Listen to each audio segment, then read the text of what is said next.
Hi, welcome to the Property Gurus. This video is the next in a series of videos looking at the renovation of a 1930s semi-detached house that was completed recently. Each video looks at a different aspect of the renovation, and the slides you can see here are shots showing the house as it was originally. Please give us a thumbs up and subscribe if you haven't done so already, and we hope you enjoy the video. Today we're talking about the doors and skirting boards in this property. The first door to talk about is the front door. Now, this door was here originally but was not looking as good as it is today. It was old, it had been varnished and looked brown and a bit depressing like a lot of the other woodwork. So initially we decided that we would have to replace that door, but once we looked at it we found it was solid structurally, and that if we could actually just repaint it white, it would do the job. And that's exactly what we've done. And it gives a nice impression. It ties in well with the original windows. It looks good, it suits the house, and it's come up really well. It's got some nice old glass in it. We put a number on here, and we've put a new letterbox in place. But apart from that, and we put a new threshold down the bottom. But apart from that, it's still the same structure as we had originally, but it does look so much better than we had when we first took on the property. So let's have a look at the skirting boards and doors inside the property. So the original woodwork was actually in very good condition. There was no rotting, there was no woodworm, there were no issues, but it was all very dark brown. It had all been varnished and didn't look attractive at all. So we took the decision that we'd keep all of the existing skirting board and balustrades and woodwork, all the windowsills, and really all we needed to do was prime it and paint it. And that's exactly what we've done with all of it. And when you're renovating a property, the more you can retain, the more things that you can work with, then the quicker you'll be able to turn the project around, but also the less cost you'll have. So you can see here these door frames, all of these are the original. All the skirting boards, they're all in very good condition. But it was a lot of work because if you're working with varnished wood, it will automatically repel paint when you start to paint over the top of it. It won't happen instantly, but within 6 months, you'll find that paint starts flaking off. So you have to sand down all the varnish so that it's no longer repelling the paint, and then apply primer, which makes it ready for the paint, and then apply your 2 layers of paint. So you can see as we come into this room, all these skirting boards are all original, as is this original fireplace. So when we took this on, the surround for this fireplace, which is made from wood, was varnished, and it just looked so much more old-fashioned than it does today. We've done exactly the same process, sanded it down, primed it and painted it, and it's really changed the feel of it. It makes it look so much better. Same with these skirting boards and this windowsill. So we talked about this in other videos. We've painted all of the window surrounds and windowsills in this house white, and it's really brought it all back to life. And that's fantastic when you're renovating, because if you can use what's here, then it just works better because it ties in with the original features, but also makes it quicker and easier for you. Moving on to the doors. The original doors in this property were panelled doors that fitted the age of the house. And initially, we just did the same job with that. We sanded them down and painted them. But we felt that it was letting the property down. They looked a bit old-fashioned. We bought some modern handles, but it didn't really have the right look. So we decided to replace all of those doors with brand new oak doors. Now this is the same type of oak that we've got on the floor, and we've used the same oil on the floor. We've put a modern rose handle on. This is polished chrome, and we've put some polished chrome hinges in place as well, and that's really given the whole place a very modern feel now. So previously where we had the old door, it still felt a bit old-fashioned. This has really brought it back to life. So we've got a mix of new and old. We've got the new door and the new floor, but in here we've got the ceiling rose, and we've got the original window, and we've got the original fireplace. So it's a nice mixture of old and new. And when you're renovating, that's really what you need to try and think about. How many features can you retain? Do they work in the new modern environment? And does it feel right? Does it have that nice mixture of modernisation with some old character? And that's what we've tried to achieve here.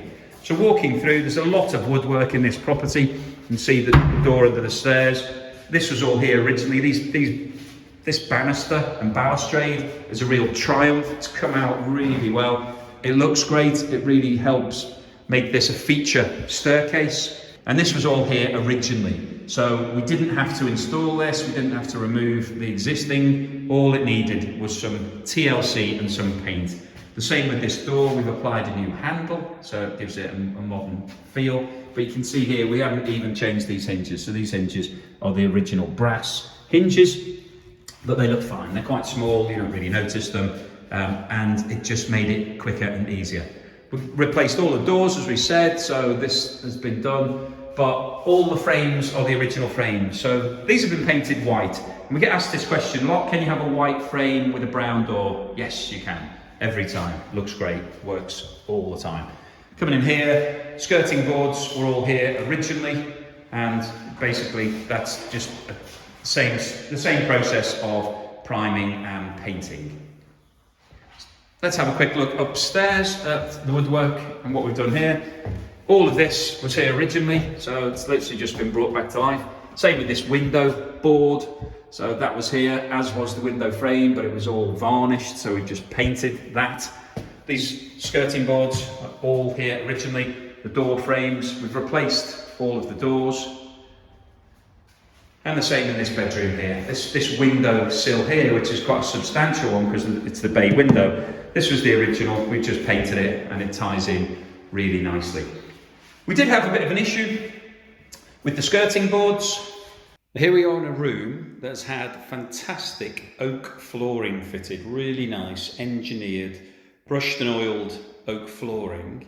However, the guys who fitted it, rather than taking the skirting board off and then putting it back on after they'd fitted it to enable the floor to have enough expansion gap, what they've done is they've used a multi-tool to cut the skirting board to create a gap for the boards to be able to move under. But what you can see is the skirting board hasn't really enjoyed the experience, and what we've got now is a really uneven finish with lots of chips and cracks and holes that are looking really quite unsightly. And some of them, like this one, is a big chip where we've sort of, there's been a big bit that's come off. We've got another one here, all the way along here. We've got a really uneven piece here where they've obviously done it by hand and it's not been straight all the way to the door. And if we go round the door, we can see by the door frame, there's more gaps, more unevenness, more unsightly, really not an impressive finish at all. And what happens when you walk into this room is initially you're impressed with the standard of the flooring and the finish. However, as you start to look around at the skirting board, you then suddenly realise that it's not been a particularly impressive job, and it really spoils the effect and starts to make it feel like a finish that you wouldn't want to live with. So what we're going to do today is to fix this. The easiest way to do it here, these skirting boards have been on these walls for quite a long time, and we've also finished painting. All the walls have been painted, the radiators are on in place. Everything has been fixed in. So the easiest way to fix this will be to apply Scotia beading. So let's have a look at the Scotia beading we're going to use. So this is the beading that we're going to use. It comes in 2.4 metre length, so it's quite long. It's flexible. It's made of MDF. So if you look at the profile, we can see that it's got an angle. So it's a natural scoop.